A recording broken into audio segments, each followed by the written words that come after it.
Good day. This is your hillbilly historian coming to you from the hills of East Tennessee. Today, I want to make a comment or two about the current Ukraine-Russia war. Now, the United States have wasted $200-300 billion on this Zelensky guy, and he's already admitted that he's lost 70% of that money or cannot account for it. So, the United States pumping money into this war, somebody was getting one whale of a big kickback. The oligarchs in Ukraine want to keep this war going as a something to raise money with, to raise money out of the NATO countries and out of the United States, where fools and idiots like Lindsey Graham support that failed comedian who was elected president of Ukraine, and as soon as he was elected, Russia invaded. Why? Because Zelensky is a tool of the oligarchs, the Nazis who run Ukraine. Now, I had a father and 4 uncles who fought on the side of the Russian people in World War II. And when Germany invaded Ukraine, the Ukrainian people cheered the Nazis. They really were supportive of the Nazi invasion. Of course, when they found out the Nazis were evil and cruel and meaner than they were and more cruel, a lot of the Ukrainian people began to side with Russia and became partisans and fought against the German invasion. But there were still a lot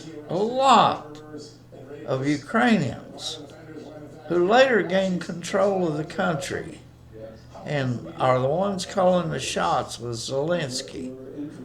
These people became Nazis, and they supported the Nazi invasion of Russia as best they could. And it was an internal conflict inside Ukraine, whether they were going to become Nazi or whether they were going to fight with the Russians against the Nazis. And a lot of them became Nazi.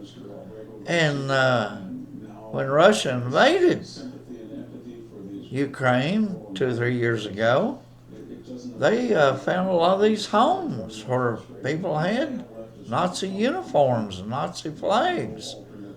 And there's a strong element of Nazism in Ukraine under Zelensky. Look at what Zelensky has done. He's outlawed the media, especially anyone who's critical to him or what he and his oligarchs are doing, his puppet masters. He outlawed competitive political parties, opposing candidates. He outlawed the church. Talk about a Nazi, tyrannical Nazi leadership. This Zelensky is bad. Not as bad as Hitler, but he is bad. He is evil. He wants to keep this war going because they've been milking the United States, the neoconservatives who believe in warfare around the globe, who are not in power now. The NATO countries, these people have been just shoveling money by the wheelbarrow full into Zelensky's pockets, and and we've been sending a lot of military supplies over there, and he's been selling those military supplies to other countries for pennies on the dollar. Anything to make money off that war.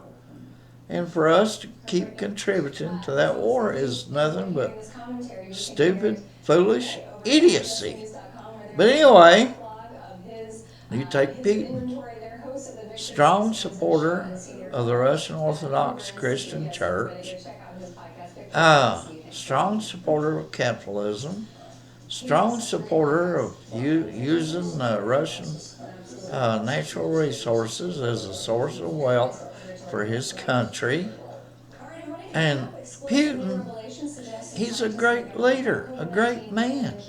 And there's parts that were given to Ukraine that have people in those geographical areas that still speak Russian and want to be under Russian leadership. They don't want to be under Zelensky's oligarch leadership. Ukraine is probably the most corrupt country on the planet. Look how much money they shovel to the Biden crime family.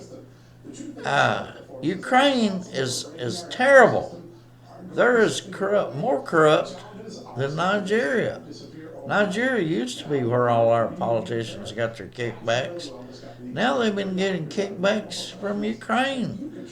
Ukraine put one of John Kerry's children to work. They put one of Mitt Romney's children to work. They put Biden's children to work. They have funneled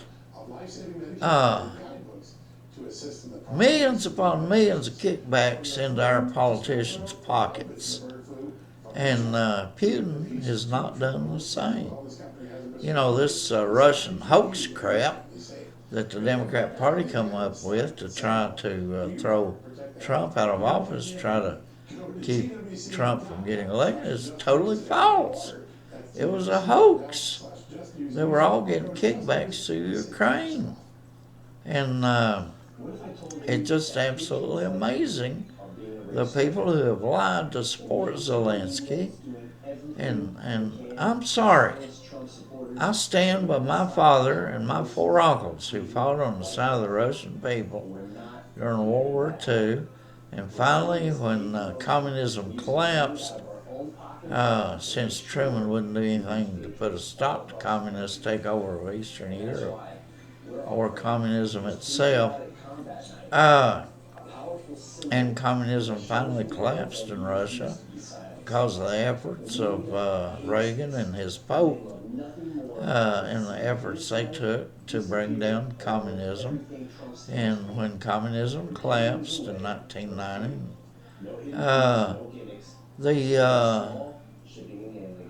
we found out that these people are good people, like the ones my father and four uncles fought on their side in World War II to defeat Nazism, and Zelensky is bringing Nazism back. And anybody like Lindsey Graham and these people, Bolton and them, who support Zelensky are basically supporting Nazism. And thank God for Trump, who stood up to Zelensky in the Oval Office and cut off his money from the United States. And this thing could easily lead to World War III. And there's people in D.C., these neoconservatives, who actually want to see World War III.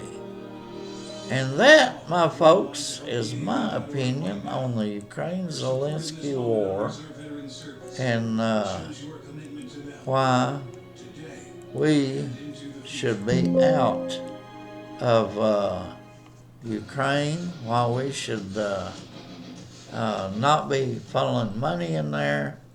And this is my summary from the hillbilly historian, who encompasses history hopefully in a truthful fashion and in an honest way, from the hills of Appalachia here in East Tennessee, saying good day.